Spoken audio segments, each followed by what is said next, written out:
जी बिल्कुल, बहुत सही फैसला है। ये बार बार हाई कोर्ट में इन अपीलों में मोअज़्ज़ज़ जज साहिबान ने पूछने की कोशिश की कि साइफर से किस मुल्क के साथ हमारे ताल्लुकात को नुकसान पहुंचा, ये साइफर की कॉपी है कहाँ, क्या ये प्राइम मिनिस्टर की जिम्मेवारी है कि उसने साइफर को संभाल के रखना होता है, अगर बाकी प्राइम मिनिस्टर के पास नहीं है किसी और के पास है तो वो कॉपी क्यों नहीं पेश की गई। और ये साइफर जो है ये वैसे भी आपको पता है कोडेड मैसेज होता है,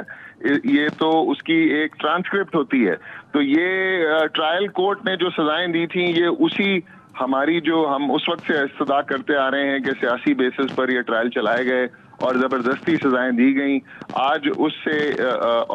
इस फैसले से ये जो पीटीआई का स्टांस था उसको तकवीत पहुंची है। और ये फैसला आपको ये भी देखना है कि जो सुप्रीम कोर्ट में मंसूर अली शाह साहब, जस्टिस मंसूर अली शाह साहब की ऑब्जर्वेशंस थी बेल लेते हुए, वो भी इन्हीं लाइंस पर थी। और ये इंसाफ और कानून की बालादस्ती हुई है इस फैसले से, और अदालतों पे जो लिटिगेंट्स हैं उनका एतमाद बढ़ेगा इस फैसले से। जी, शाह महमूद साहब का तो इस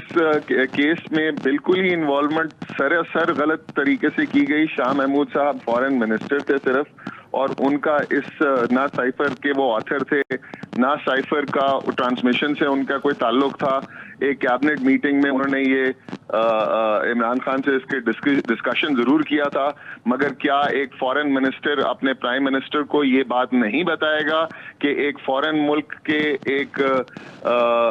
डिप्टी सेक्रेटरी ने मुदाखलत करने की कोशिश की है और एक ऐसा मैसेज देने की कोशिश की है कि आप अपने प्राइम मिनिस्टर को हटा दो, नहीं तो आपके हमारे साथ ताल्लुकात ठीक नहीं रहेंगे। और क्या ये एक फॉरेन मिनिस्टर का और प्राइम मिनिस्टर का ये हक नहीं बनता कि वो अपनी आवाम को इस चीज से आगाह करें। तो ये पहले दिन से ही एक ट्रायल जो है सियासी बेसिस पे बनाने की कोशिश की गई, फिर ये कहने की कोशिश की गई कि इससे अमेरिका के ताल्लुकात खराब हो गए। वो आपने देखा कि उनके अपने जो हैं एम्बेसडर वो जाकर पीटीआई के ऑपोजिशन लीडर उमर अयूब साहब को मिले, फिर इन्होंने इसमें कहा कि जी ये साइफर चोरी हो गया है, मिसप्लेस हो गया है, जबकि साइफर एक्चुअली कोई डॉक्यूमेंट होता ही नहीं है, ये कोडेड मैसेज होता है। फिर इससे कहा गया कि मुल्क को नुकसान पहुंचा है। साइफर में एनिमी कंट्री होना जरूरी है कि किसी एनिमी कंट्री को आपने अपने मुल्क के कोई राज दे दिए हैं, कोई ऐसी राज की बात नहीं थी, कोई ऐसे न्यूक्लियर सीक्रेट्स नहीं थे जो हमने किसी के साथ शेयर कर दिए थे। तो ये सारी बातें जो हैं ये अदालत ने बारहा कोशिश की प्रोसिक्यूशन को, बल्कि जरूरत से ज्यादा मौका दिया इसमें, और जरूरत से कई गुना ज्यादा मौका दिया कि वो अपना केस साबित करें, मगर वो आखिर अपने सारे हथकंडों के बावजूद इसको साबित करने में फेल हुए और आज ये अदालत का और इंसाफ का बोलबाला हुआ।